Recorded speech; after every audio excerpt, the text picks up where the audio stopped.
Okay. All right. So we thought we'd launch into it this way, especially since we haven't talked to you for 35 years. It probably helped me get back on the same page here. So Penny and I have got 8 kids. Our oldest one's 33, I think we decided. Yeah. Almost as like old that. as Teresa. And our youngest one is 14. Is that right? Mm-hmm. And all in between there. And we actually spent about 30 years living up in Idaho Falls. And then just about 3.5 years ago, we moved down to Ogden and then down here last year. So it's been an interesting journey for us, because when you're trying to raise 8 kids, you start out and I don't know about everybody else, but when we got married, I knew I was an expert. I had watched people and I knew what you should do and what you shouldn't do. And anybody else? And it only took about 1.5 kids to figure out how dumb I was and didn't have a clue. And so I don't know, for us, it started out on a journey. Penny's she was an elementary ed major and was really into learning about kids and how they function and all those kind of things, so she could be a teacher as well as mom. And we just realized at some point in time that there was a whole bunch of information we were missing. And I kind of just kept floundering along and trying to do the best I could with what I had to work with. And she kept studying. And she'd come to me and say, I read this really good book. You should read this. And we've got a problem in our household. When she thinks something's good, I won't read it. And it has nothing to do with the quality of it. It's just this rebellious thing that I've got going on. But she would tell me about stuff and try to explain it to me. And some of that sounds good and some of it I don't understand, and this and that and the other. And after a while, she said, hey, there's this class coming up in Rexburg. I think we should go to it. And it was going to be like once a week for 4 weeks or something. And they were going to teach some stuff. And I went to it with her, I think trying to have an open mind. I don't remember. And as we were listening to it, I'm like, this stuff all sounds pretty good. And I thought, I'm going to start implementing this so I can be a better dad. And I remember, it was just like a week or two after we finished this course, and I was all keyed up, ready to use this, and some situation arose with the kids, and I'm like, okay, I know there's supposed to be something I'm supposed to do different here. And I just couldn't even remember what it was. And that kind of torpedoed my whole pursuit of trying to learn how to be a good dad through classes and books and stuff. But she kept after it.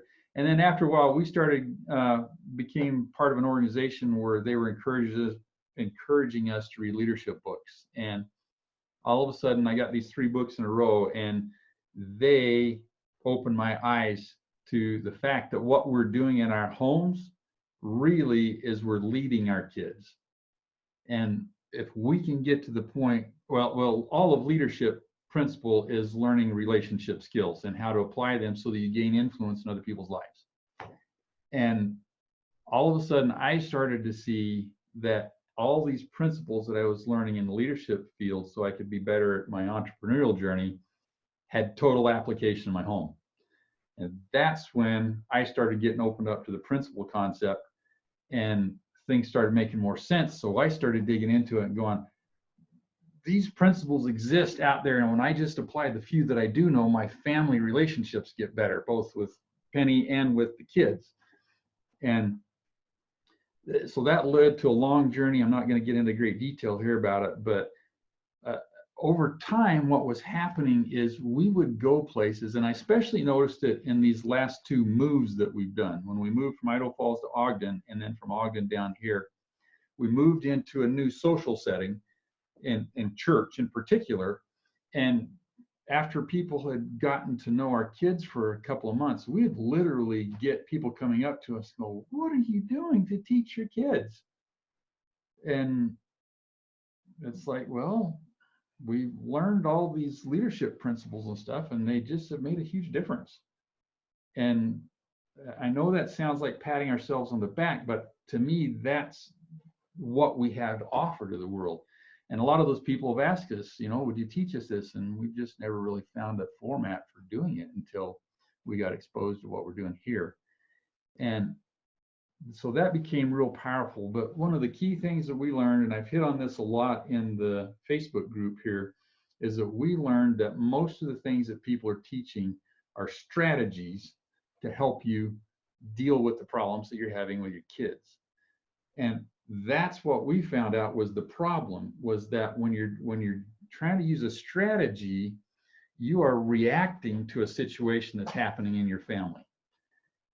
Versus when you start getting your head around true principles, you start acting differently to start with. And the principle-based thing is a proactive thing instead of a reactive thing. And so that's why that's become such a big deal to us. Now, that's the same with teaching writing, by the way. Really?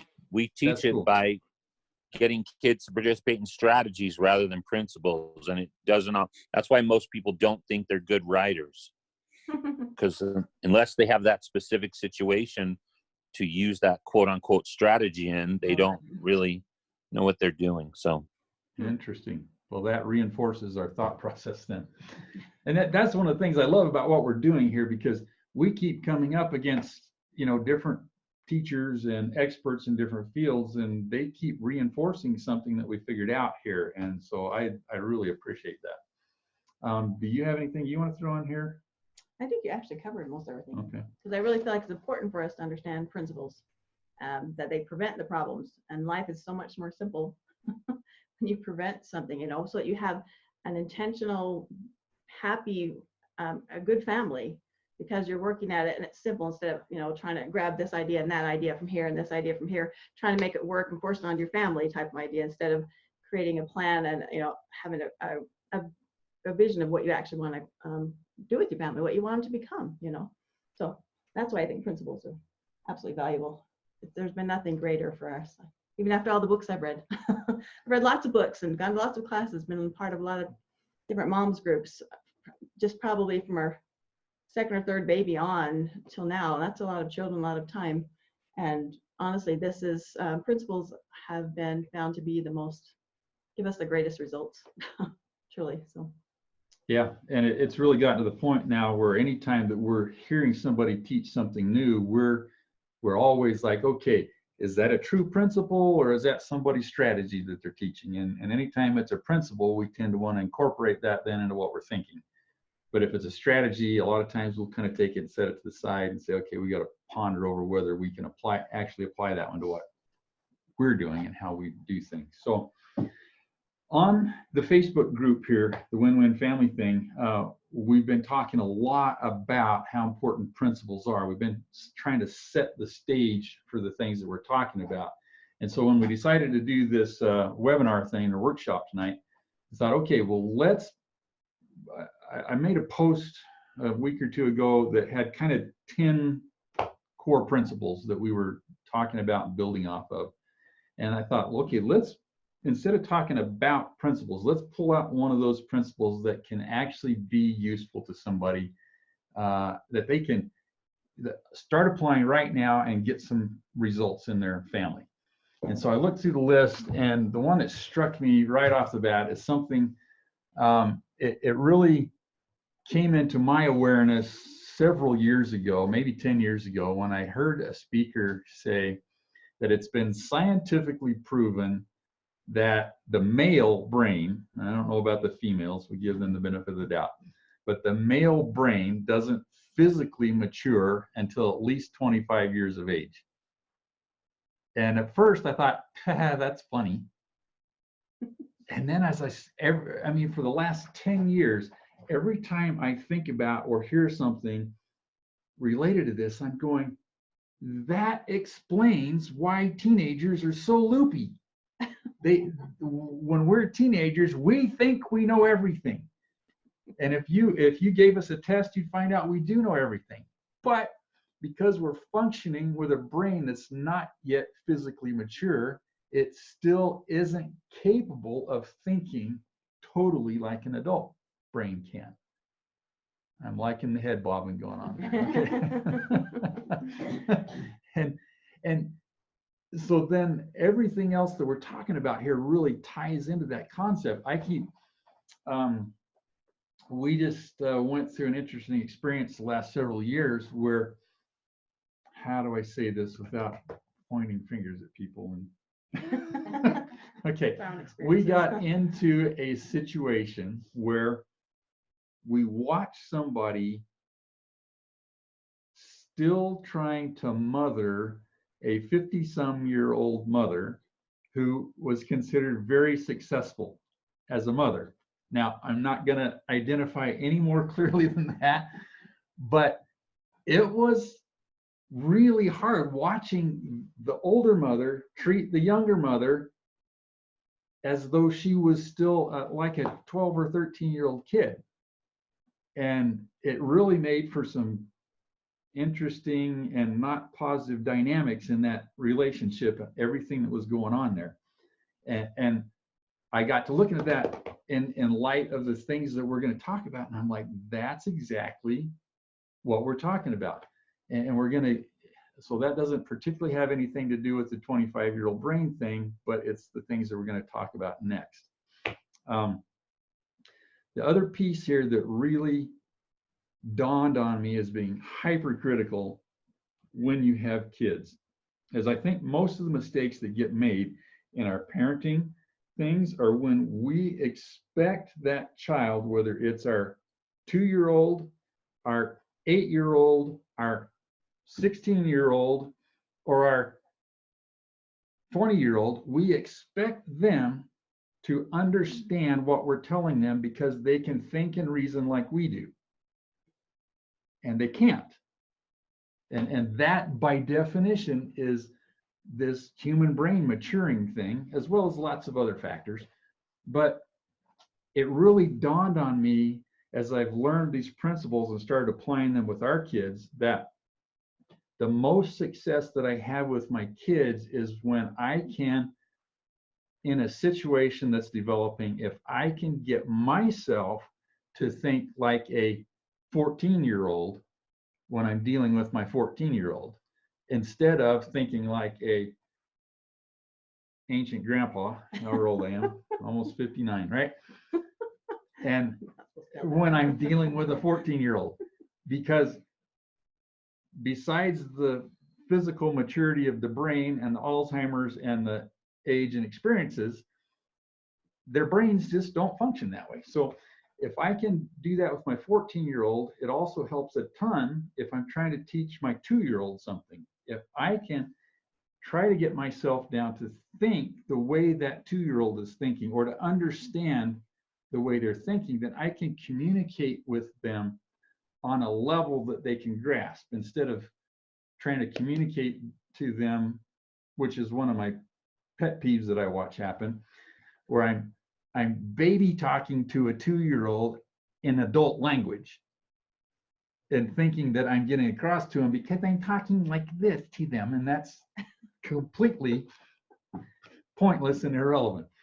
So anyway, those are two of the core pieces that I wanted to talk about.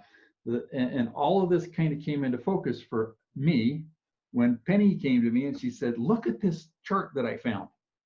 And it really laid this out in even more detail. And I think do you want to just take over and explain that? Because what she found here, and we haven't just taken this chart right out of the book that she found it in. Because of our own experience, she's done some shifting and adjusting to some of the numbers on here, and I think it's really appropriate. Yeah. So I'll turn that over to you. Sure, okay. What I wanted to do is to address the different stages of, I call it nurturing when I talk to mothers. Eldon talks about it as being developing, or different areas of development. So we're going to talk about 0 to 3-year-olds. And if you think about anybody you might know at those stages, the parents are more of the caregivers, what we call it, the servant is what it actually was called at the beginning. As a mother, I think of being caregiver. But at that age and stage, children just need their physical needs taken care of. They need to be loved. They need to be, instead of told, no, no, no, no, you tell them what to do, because we're trying to train them to know what to do with their lives. Okay, and that's a 0 to 3 age. So we call that 0 to 3. We label that as caregiver. And so on. And then the next year, yes, you can add something? So just a point of clarification, that the names that you're using, caregiver, that's your role in Oh, right. response to the Right. child who is in a 0 to 3 stage of development. Right. The word that I'm using, right? Right, yeah. Okay. So we don't want to confuse you. I'll just try to remember to say development instead of nurturing. And then about the age 3, but it's different for every child. Between 3 and 8, children are more in need of you to start into the process of giving them more independence, allowing them to do a little bit more. And if you're like us, we have even grandkids and children the same way. When they were about 2 or 3, they love doing dishes. They love to do all those things that as we get older, they just don't love anymore. So it's not like a hard solid 3 when I say 0 to 3, and it's not a hard solid 3 to 8 when I say 3 to 8. But in general, just take that as in general idea. From 3 to 8, we need to be more of a teacher, if you want to label that. So 3 to 8, teachers. And so as a teacher, for me, it helped me to picture something simple like helping a child clean the sink in the bathroom. That was because I thought, okay, so when you're a teacher, you're right there with them. You're teaching them how to do the cleaning around the faucet and how, all the different parts it takes to clean it. So you're right there with them, and over time as they get older, you don't have to necessarily be right there with them, but it takes a while. So that's where we're at the teaching time.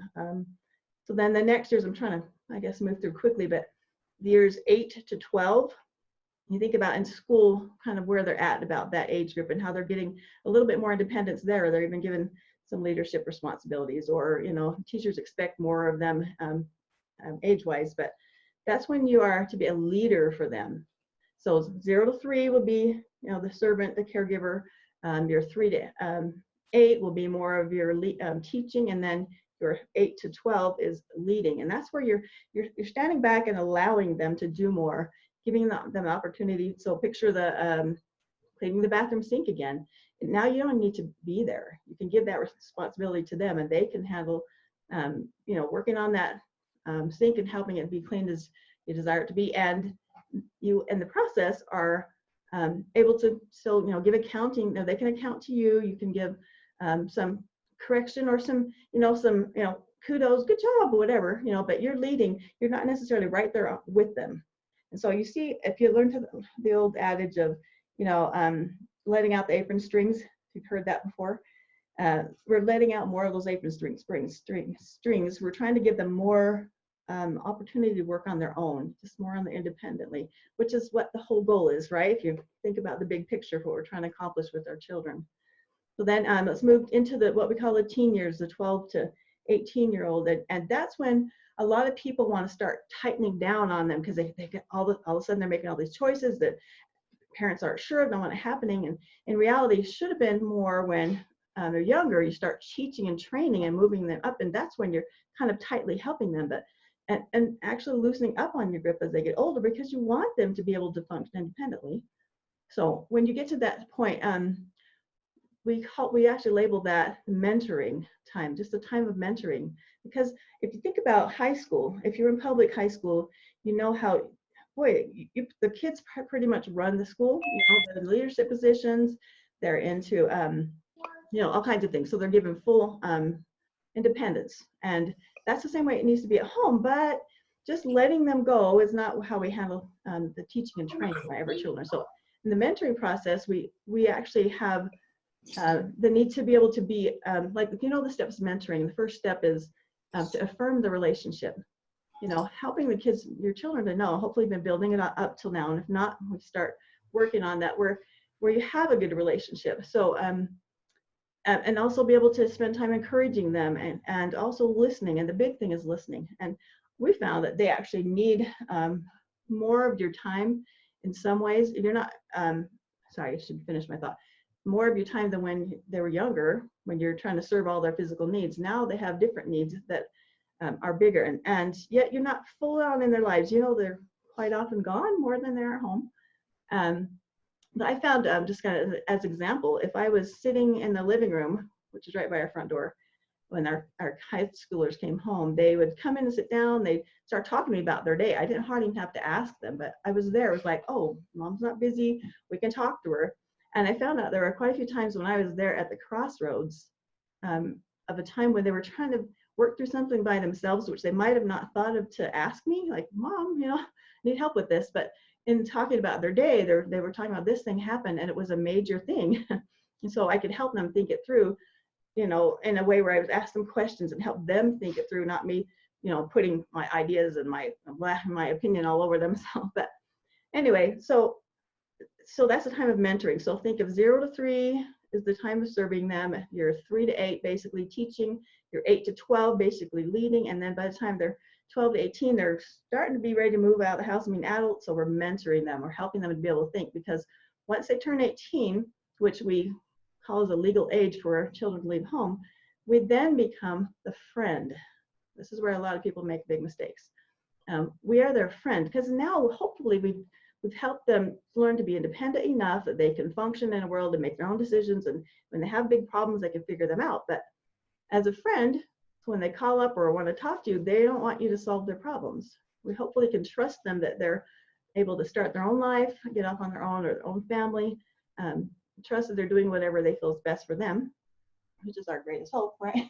That's our plan. We're hoping to create, help them to create another great family. So anyway, being the friend has been a big eye-opening experience for a lot of people. A lot of mothers, like Melba was talking about, still are not able to see that. They think they should still be in the different other stages. But when you're a friend, you're just there for them, listening. If they ask for our suggestions, yeah, we're more than willing to share and help them, of whatever is needed there. But anyway, that's kind of the basic ages and stages, I think, for helping us to raise our children. It's helped me a lot. I don't know if we're going to jump back over to you, but it's helped me to understand my children.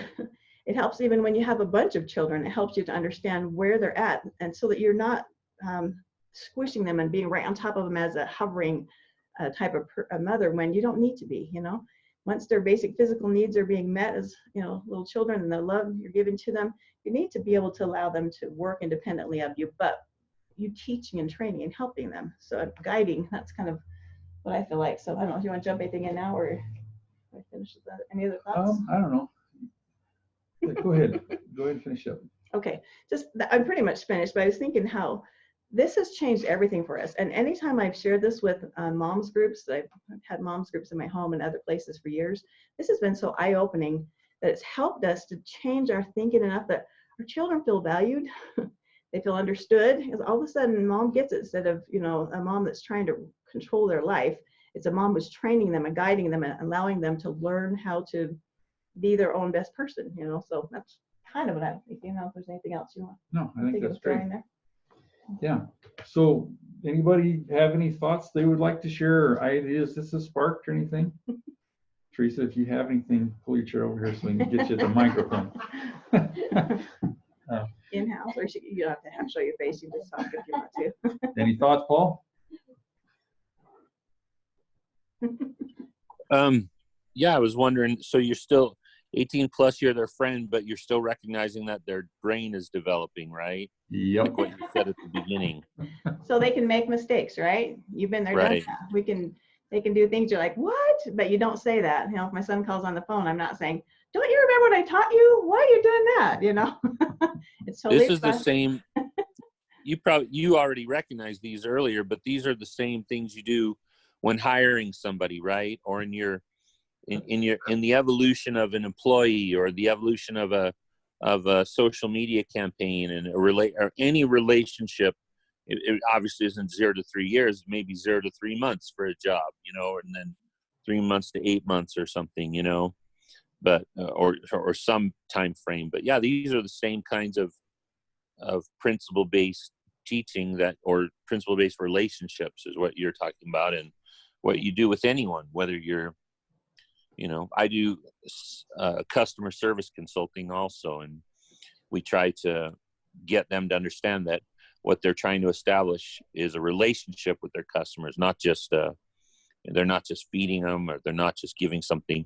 It's a conversation with, not a conversation to. You're not talking to them, you're talking with them. Oh, that's totally awesome. Yeah.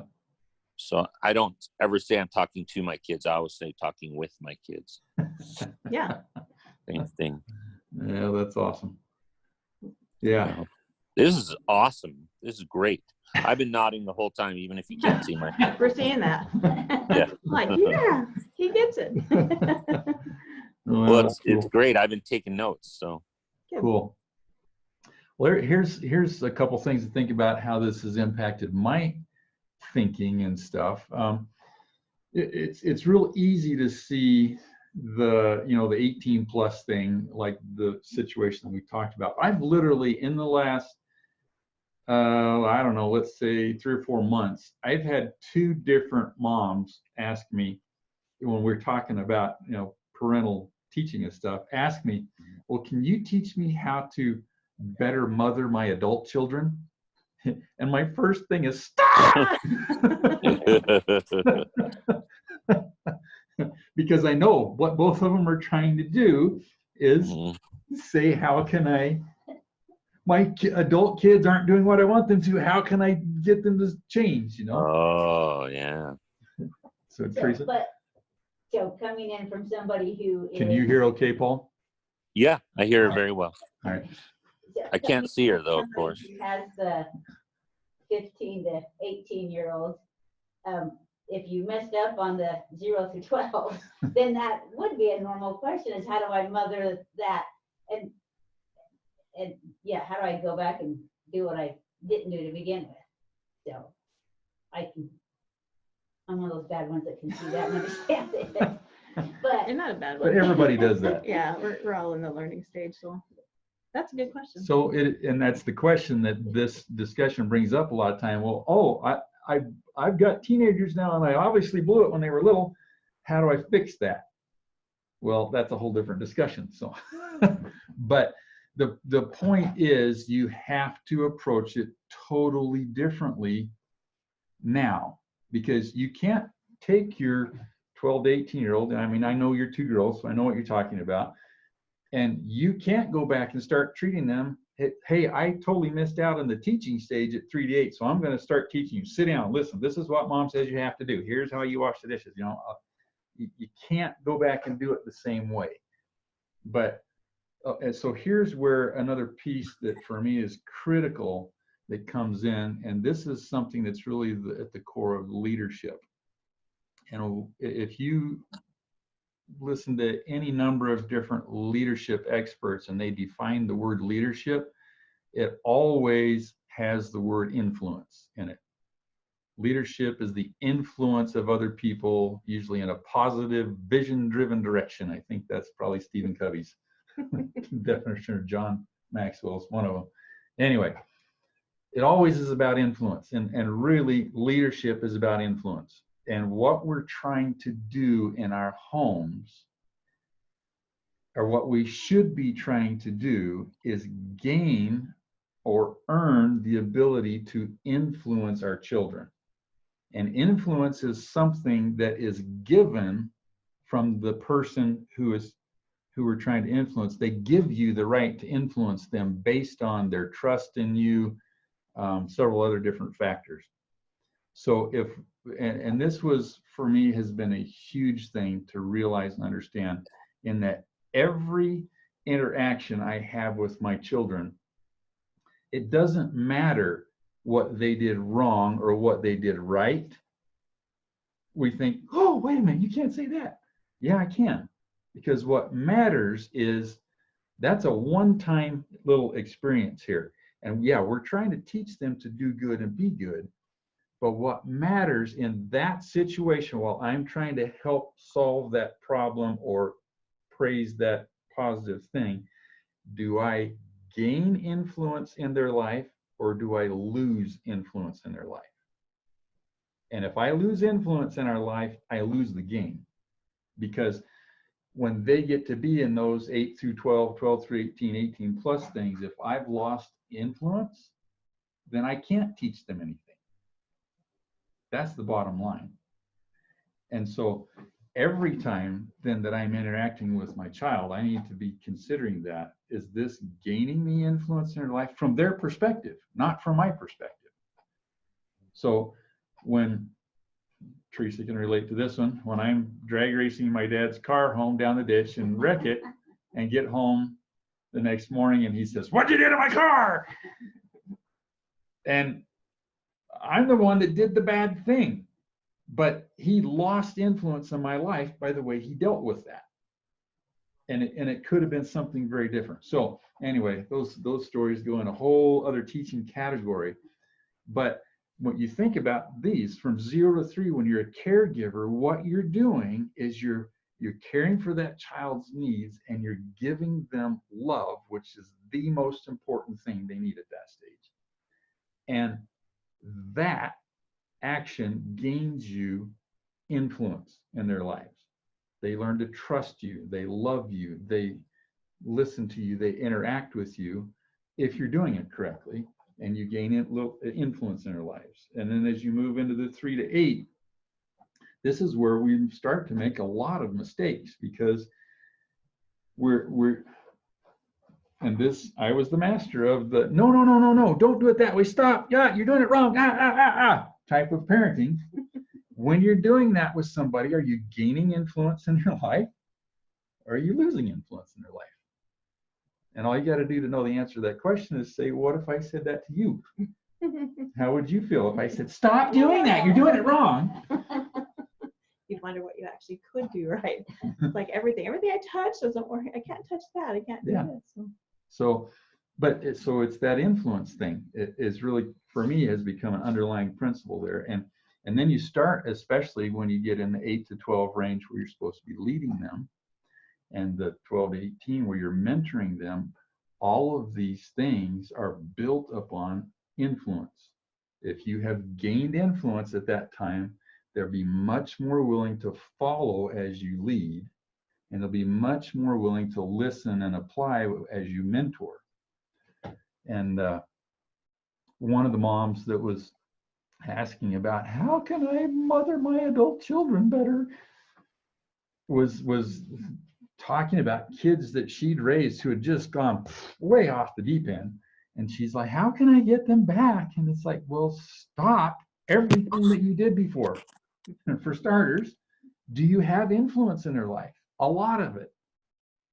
Or if you were to ask them, would they say, no, I just tolerate her because she comes over and nags me about nah. Well, then you will never be able to reel them back in and help them, because they don't trust you. You don't have that influence in their life. So anyway, I am probably going off on a tangent here, but I think it might be. No, you know where you hear that word influence in the scriptures is with the Holy Ghost. Yep. That's where it uses that word. So you think about the ways the Holy Ghost, and the fruits of the Spirit in Galatians 5 and in other places, it always talks about these. This is really powerful, I think, what you're talking about, Eldon. Cool. Yeah, because I mean, really, I appreciate you bringing up that example of the Holy Ghost, because the influence of the Holy Ghost is something that he has no power to communicate to us if we don't allow him to. Right. And that's what influence is. We can't communicate to our kids or to our spouse or to my little sister or to anybody if I haven't gained the right or earned the ability to influence them. And if you have not the Spirit, you will not teach. Yeah. If you have not influence, you will not communicate. Yep. yeah. Very good. It's kind of a tricky one for I didn't me. even know you were there. I've been quiet because my kids are being loud, so I'm on mute most of the time because they're back here being noisy. But this one's tricky for me because my kids have their disability. And so even though my son is 6 years old, mentally he's more like a 3-year-old, and my 3-year-old is mentally more like a 9-month-old. And I have no idea how long they're going to stay in that stage. And it's really kind of hard. I want to raise them right and lead them right, but also not push them too hard too fast. Yeah. Sure. So how long have you been with us? The whole time? No, I actually came in about 20 minutes late, and I missed the first part about the age that my children are at. So Oh, Let's have Penny review that then. Oh. We've got a minute. is everybody else okay with that? Sure. think we Yeah, all it's always helpful. Okay. all right. Well, then in the 0 to 3 age, and just like you said, I said it's not a hard, fast rule. It doesn't have to be 3, but that's when you are in the caregiving stage. You're caring about their physical needs, right? Their need to be loved. That's why I feel like there are 3 things, especially the physical care needs to be considered, because anyway, I wish I could give examples of that. You already know that there are some people who are not capable or don't understand that they need to be physically loved and cared for. And also just love is huge for those little children. And I know you know that yourself, Heidi. And also the third thing is something we found is vitally important, and maybe you've seen this in the nursery age. This actually really goes along well with what we do at the primary in our church. At 3, I know even in nursery, we're always telling, like Eldon said, we're telling everybody, don't touch that, don't do that, don't fight, no, don't touch that, But what we need to be doing is to teaching them what to do. Because I know someone who is very good at, she's good at loving her children, but her idea of how to teach her child is just to let her go. Just let her go and experience, instead of helping her know by training her and teaching her what she can do. That gives her more freedom if she knows what she can do than somebody trying to rein that in and, like, you should be doing that. But so what do I do, Mom? Our children get so confused. So I don't really know exactly what you're dealing specifically with, Heidi, because I haven't really studied it a lot, but I know you have your hands full. But the next age group is the 3 to 8 year old, but your children are probably all underneath that. But the 3 to 8 year olds, we usually talk about being a teacher. The teacher is the one who's right there with them, helping them do what they need to do, which you're probably heavily involved in all of that. Your hands are full.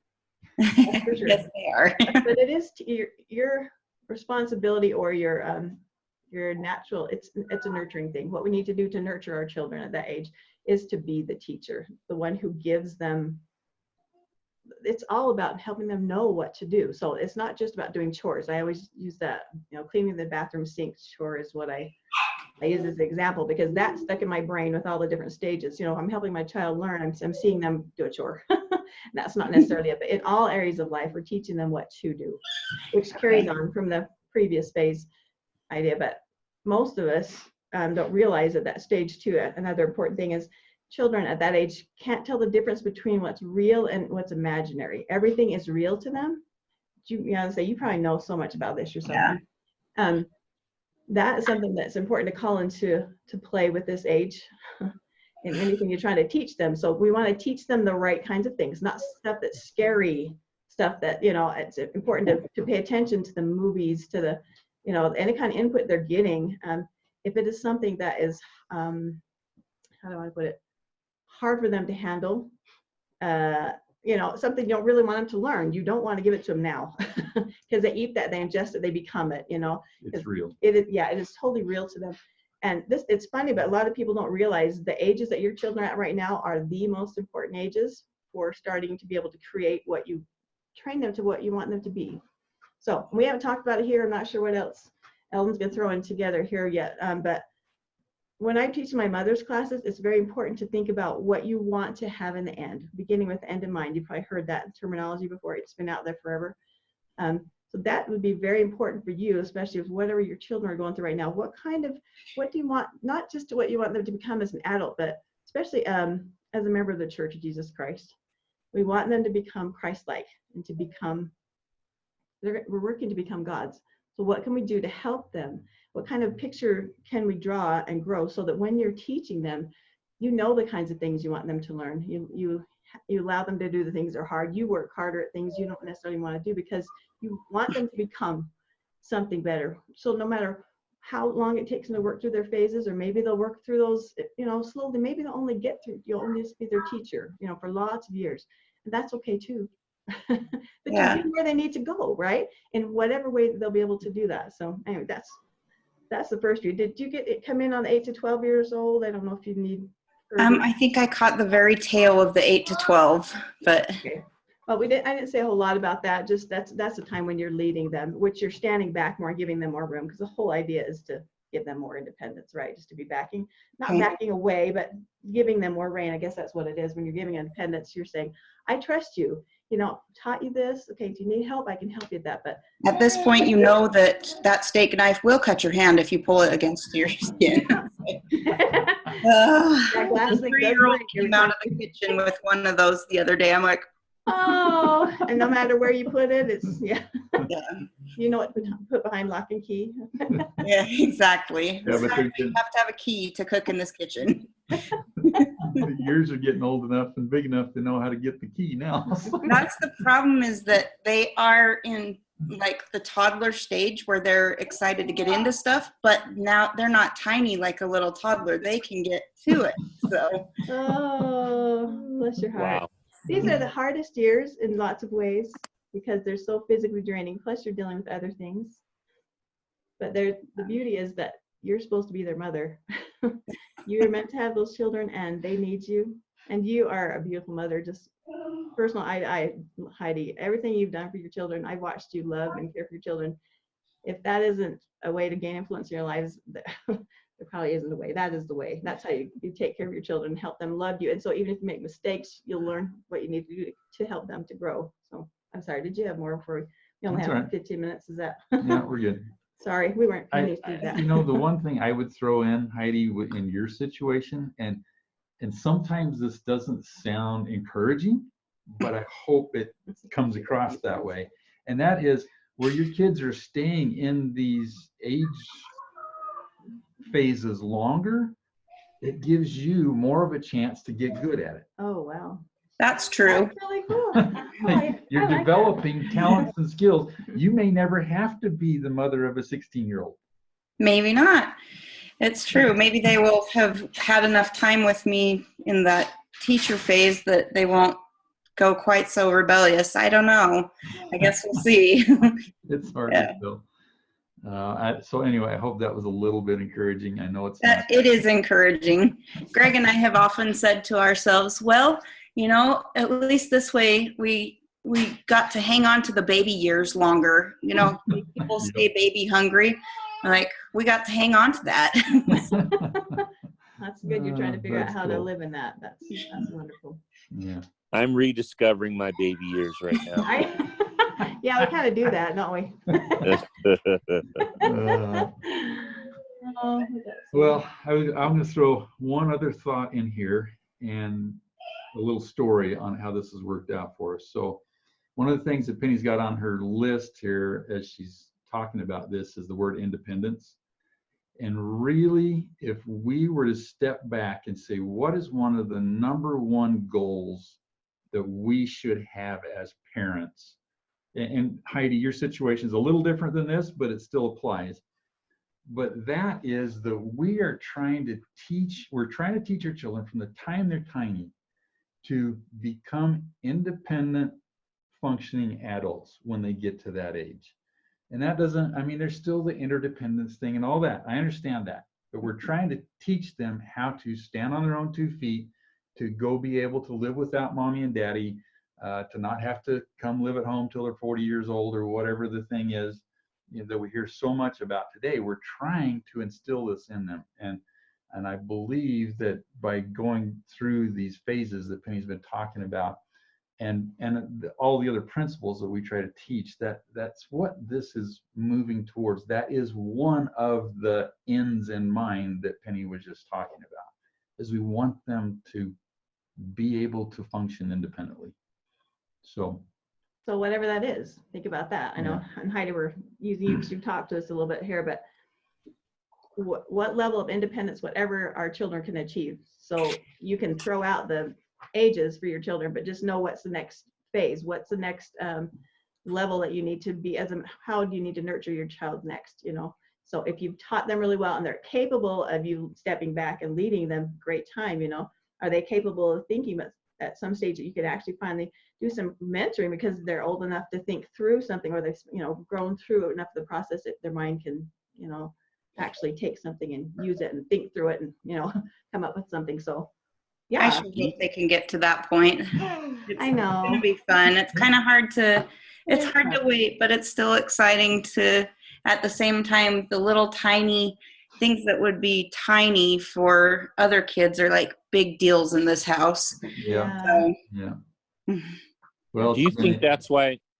Do you think that's why teenagers rebel? Is because they're actually looking for you to mentor rather than oversee or I don't know. I was just thinking about that as you were going through these steps again. You know, Yeah. Totally. I think kids are almost ready for them, and they're not aware of that, but they're kind of demanding them and asking for those stages.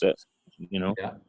Yeah. Absolutely. So, okay. was it in this group that somebody talked about the seatbelt analogy on a roller coaster?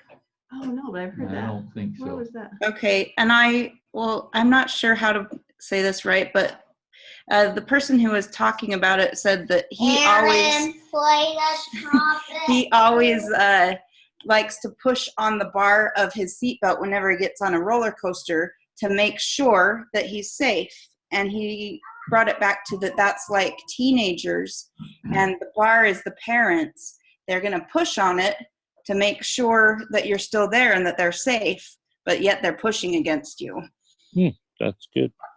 Yeah, that's an interesting thought. And I'm going to share something here when you guys are done commenting that has been part of my experience. Did you want to say something, Teresa? Oh, I was in, because with ours, when she was 17 and 18, she kept saying, I want independence. So she actually was asking for it. But at the same time, we were trying to figure out, yes, you want independence, but there's responsibility that goes with it. And so I don't know if how that, Right. are we just teaching independence or are we teaching responsibility? Okay, just in a quick nutshell answer to that, I thought responsibility is one of the biggest, most gigantic things I had to teach to my kids, and what I've learned is it's not. They kind of grasp that in the teaching them independence, and the responsibility thing, I think, is the last thing that matures in the 25-year-old brain. If that makes any sense. Okay. That's totally anecdotal. I have no scientific evidence for that, just 8 kids. So here's the experience that happened with us. And this, I actually implemented this before I had any clue how to be a good parent. And that's when our oldest son was ready to turn 16. I was like, I've been telling him, no, don't, all his life. And yet he's a pretty good kid. He was an easy one to raise, actually. But he's going to turn 16. I'm like, that means he's got a driver's license. He has a car, or will have a car shortly. And he's going to be gone. And, the other piece, Teresa will attest to this. My wife's heard all the stories. I was a massively rebellious teenager. And so I've always looked at this, what could my parents have done differently to have reeled me in and kept me from being that rebellious teenager? And You were a good 18, 19-year-old, though. Well, I had changed a lot by then. Okay. When I knew you, you're a great guy.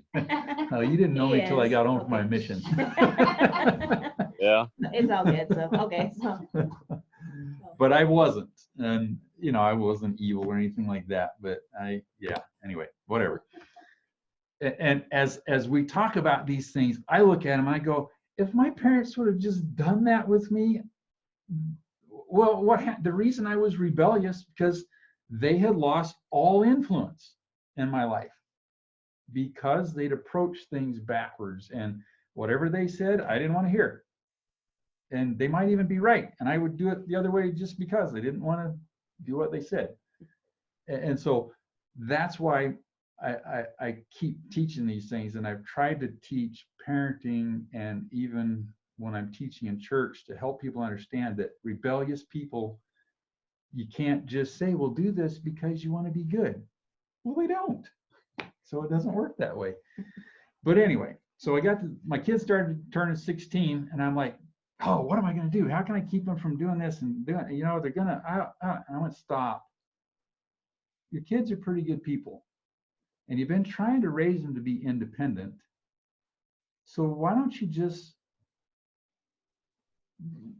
allow them their independence within some parameters? Obviously, they're still living in my home, you know, whatever. So I took my oldest son and I sat down with him. I said, hey, you got your driver's license now. You got a car. I don't know if I provided or he did or whatever, but I said, here's how it's going to work from here on out. If you will teach me that I can trust you, you can have almost absolute freedom from this point on in your life. But if you start making some decisions that are really bad and it's consistent over time, I'm going to start reeling that freedom back in. And I've done that with every one of my kids, and I have yet to be significantly disappointed, because we had spent that time either consciously or unconsciously teaching and training and leading them to know how to make independent decisions. And for the most part, they were capable of it at that point. And I didn't have to have the constant battles with them. Well, when are you going to be home? Or, you know, where are you going tonight? Or all that kind of stuff. And if you saw how we allowed our older teenagers to function, a lot of people would freak out. But the cool thing is, because we weren't building fences around them and saying, don't do this, don't do that, you have to do this, you have to do that, they just did it. Never had to have a And curfew. yeah, and you know, did some of them come home at 2 o'clock in the morning sometimes? Yeah. But I had to ask myself on a principle-based basis, is that the end of the world? And it's not. Right. Now, if it became a habit and they were doing it all the time, that's when we start reeling it back in and say, let's sit down and have a mentoring session here. I feel like that's not a good direction for you to go. Tell me what you're thinking in those times. And I think that even happened a time or two. And they would say, well, yeah, I get it. I probably shouldn't be out that late. It's like, okay, as long as you understand that. And they would self-correct. And That's what mentoring is all about. So Yeah. you bring that, yeah, it really is. that in. Plus, Yeah, we were establishing right patterns in the home too. They knew when scripture and prayer time was in the evening. You know, there were basic routines that they still, you know, all of that was a part of their lives and their heads. So I think it's not probably possible in every situation without other principles added to it. So Right, you need to get the right. big picture. But yeah, it was great. Mhm. It was amazing to me. I never would have thought it. I never would have created that myself. But we only got a couple more minutes now. Yep. So I think let's wrap up with what we're talking about here. I have one little thing that I want to throw in, and then the thing's officially supposed to end at 7. But if anybody wants to sit around and ask questions for about 15 minutes, we'll do that and kind of wrap it up at 1/4 on that part of it. But the last thing I want to do, what we're pursuing here is trying to reach out and help as many people as we can in as many ways as we can.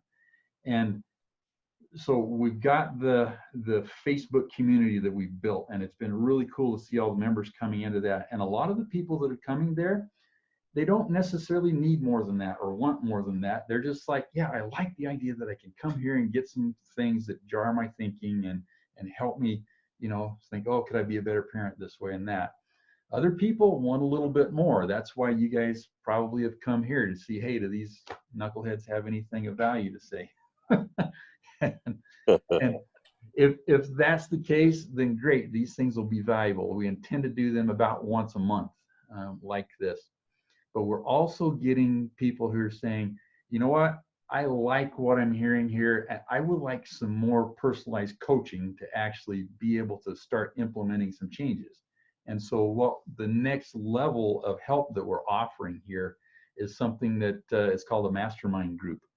And that is a group where we're going to get together as a group of people online like we're doing here, but in a little different type of a setting. But what we're Group finding, coaching. yeah, it's a group coaching is Yeah. really what it is. And that is a place where we can come together and brainstorm and come up with solutions. And, you know, we can offer our 2 cents worth, but it's a coaching situation where we can actually say, here, let's address your specific problem and we can help you move through that. And a lot of people are reaching out for that kind of thing. We're finding that the whole mastermind concept is a really big, really successful idea in the business world. And there's very few people applying it yet in the parenting world, but those that are just attracting big groups of people to them who are just loving it, because it's something that really helps get the changes made rather than just, get a little information offline. So if that has any appeal to any of you guys, if you go over to the sidebar in the chat section of this Zoom thing, we've put the link to the page that talks about how to get involved in that. And there is some cost involved with that one, just FYI, because it's a more time-intensive thing for us. So we're going to throw that out there. It's available. Go check it out if you want to learn more about it. I think, was there anything you want to add here to wrap up? Nope, I think you covered everything. Okay. I don't see it in the chat section. Really? Okay. Yeah, I don't see it either. It's empty. Okay. Well, it shows up on mine. I will. This is where I'm technologically challenged. How come it's not? Are you guys both on our Facebook community page? Yeah. Yes. We can just post it there if you can't figure it out. We're Yeah, if learning. If how I to can't start. get this I on saw here, it there once on the community page. I read through it. So, okay. and I've been a member of those mastermind groups for business. Never thought about it for parenting before, but it makes total sense. Yeah. Yeah. How about parenting spouses? What's that? How about parenting your spouse? No, you have a great spouse. He doesn't need to be parented. He's only 18. It's too late for that. Let's see, that course costs an extra $1,500 a month. So. You did miss that, Heidi. At the beginning, they were talking about how Penny was very involved in this and always wanting to learn, and Eldon was like, if she's reading it, I don't want to read it. They can talk about it better, but they were showing how until one day it made sense to him, they weren't on the same page, but she just kept plodding on and doing what she was supposed to do and everything, and reading and studying. Yep. It might have to be that way for me. Greg's at Young Men's, so I can say these things about him. Yeah, he's got autism too, and so there's a lot of things that don't make sense to him. Yeah. And he, if we were going by the context of this meeting, he is losing influence fast with our children. Yeah. And I don't want that to happen for him. I want him to be able to be close to them. But right now, because of his anxiety and stuff, he is heavy into the no's, and that's all he's about. And they don't respond well to it, obviously. So, Yeah. Well, you do. So I have a 14-year-old. My youngest is 14, like yours, and his mom and I are divorced. And even though we're supposed to have joint custody, he lives with me full time, 100% of the time. He has visited his mom twice in the last year. And that's because she, as I'm looking through this, she has lost all influence in the way she tries to parent. Partly because of a mental health thing, but partly, it's a serious mental health thing, but then partly just because, his situation is, or she is trans, and that's not, that's something that's very difficult for her. And the other kids in the family, I have 6 kids, they've all accepted her and everything. And we're trying to be supportive, and, we're just trying to say, hey, here's principles, but you have to make your own decisions in life. But I'm also going to be here to not let you go through it alone. It's not what I would choose for my child, but it's their life, And so this is interesting in the ways that and my 19-year-old was here last night. He's like, Dad, you let me do a lot of stuff on my own since 12. What's that about? And I'm looking at this going, well, I might have done something right in my life for once, and I didn't even know. But it depended on the kid's personality too, because my 19-year-old and my 21-year-old had different, I didn't have to rein in as much, but one of the other girls I did have to rein in because she was constantly like physical towards, just abusive towards the others. And she had some oppositional defiant disorder. Thankfully, she's grown out of that. That's typically a childhood thing. But it's hard because they had me as a step parent, three of them, but then they had their parents who were constantly fighting and not living together anymore. And that was a lot on them. So there's all these other complications that come in too, and peer pressure and everything. But I like that you focused on the parenting part tonight, because I don't know how I can communicate this to her, but the way she's lost influence, I mean, I'm always trying to go between and repair the relationship, but I never thought about it in these terms, so this is very helpful for me. Well, there's so much more that makes it a lot easier. You mentioned some of those things. Just even knowing a few more principles can change your understanding, and also the relationships that you have, with what you're going through, Heidi. Know that you bring the husband and wife, you bring two totally different pictures together, and you bring in the personalities and gifts, you bring in the different paradigms we each have of the expectations. Yeah, totally. So there's a lot of things that need to be considered, but it's not complicated. It actually simplifies things when you have those principles, and it'll help you with like your children. You've got all those variety of things that they're exposed to, what they have to deal with in life. I just think if you understand a few of those principles and can teach them to them, they can still survive in whatever situation they're in, So I don't know if that's what you were thinking, honey, but that just hit my mind as we were talking here. I thought that's what has been the greatest gift in learning principles, is that they can overcome all those kinds of things. They prevent problems because of what they are, God's laws, these principles that are here for us to use and work with. So. Yeah. And I think, Heidi, addressing your question, about Greg, because he's such an awesome guy and he's trying. I mean, I've watched him for years trying to be, the best that he can. But I think, involving him in these discussions, if possible. I get it if he's, at mutual on the nights that we choose to do them. But I know when I have talked to him before, he's had some interest in learning different stuff, and it might be that gradually it would put a wedge in the door. And partly, at least I know in our relationship, if Penny tries to tell me something, it's always harder to take than if I hear it from outside. Anybody else agree with me? Yep, that's how it works for us too. That is so important, though. I used to just get so frustrated thinking we need to work on this together because we're both parenting. We need to understand, the same things so we can teach. But because there were strategies, it wouldn't have worked anyway. So the great thing is that we learned from the leadership books and seminars and CDs we get monthly even. That changed everything, and we had the same thinking processes going, which was really important. Even though we're two different people, we have different personalities and gifts, we are still on the same page. We're both Exactly. principles. It's a core thing. We can both, we both hold on to that and can use it. So it helps everything. It helps us to parent better, and even husband and wife too. We're still learning, but. Yeah, and Paul, for what it's worth, this is going to be recorded and it'll be available for at least a month or so. In fact, we'll post a link for it on the Facebook page tomorrow. And so it can be rewatched all that you want to, and move on that way.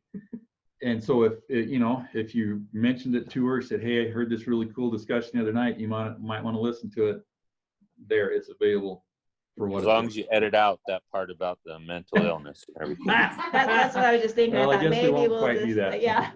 Yeah. Edit, maybe we need to even redo since we I don't know. started a little late. But anyway, we'll figure out a way to get it out there. And I have no clue how the technology side of this works, so I'm going to get it with my son tomorrow and say, help.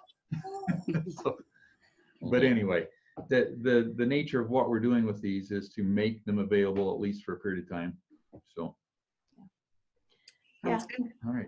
We'll get better and be able to help you more, hopefully. So. Yeah. I hope it was valuable to people. We felt for years that people are just crying out for this information. whatever reasons, we were the ones who were blessed to find it.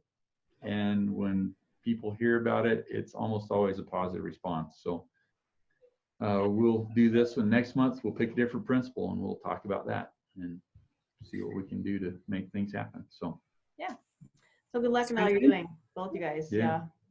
Thank you. Situations and always difficult, but beautiful, same breath. It's your life. So make it good. Thank you. All right. yeah, See you guys. Bye. it was awesome to talk to everybody. We'll see you.